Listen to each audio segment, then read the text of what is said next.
वंदित हो सद्गुरु रामपाल जी भगवान की जय हो।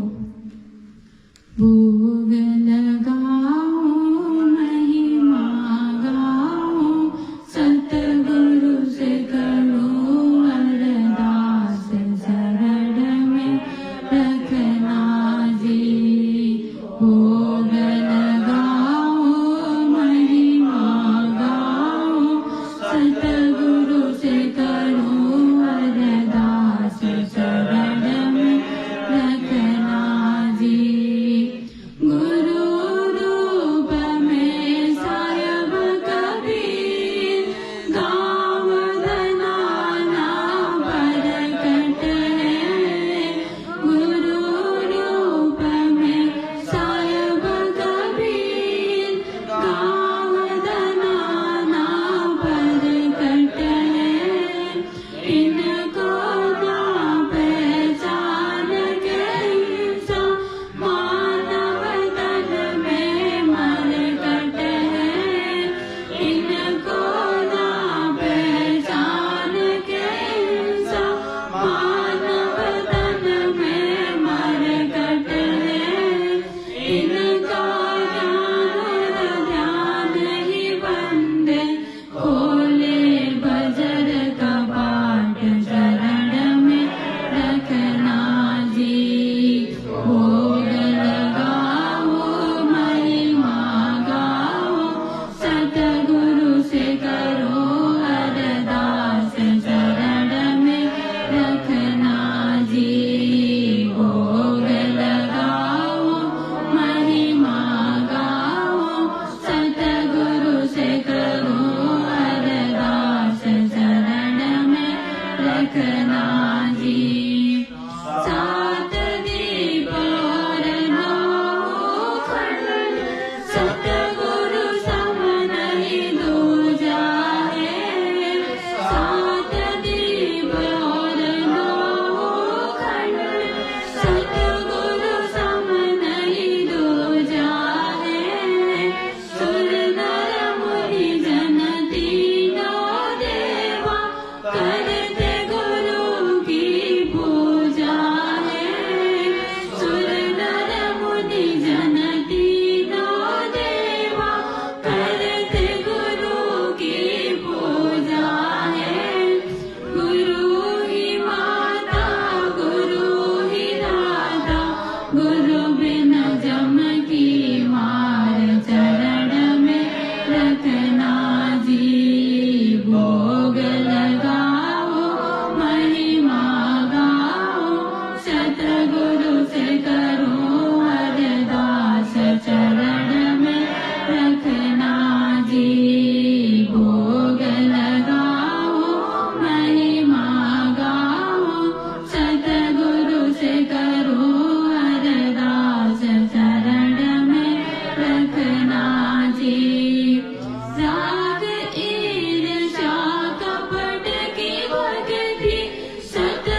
जी भगवान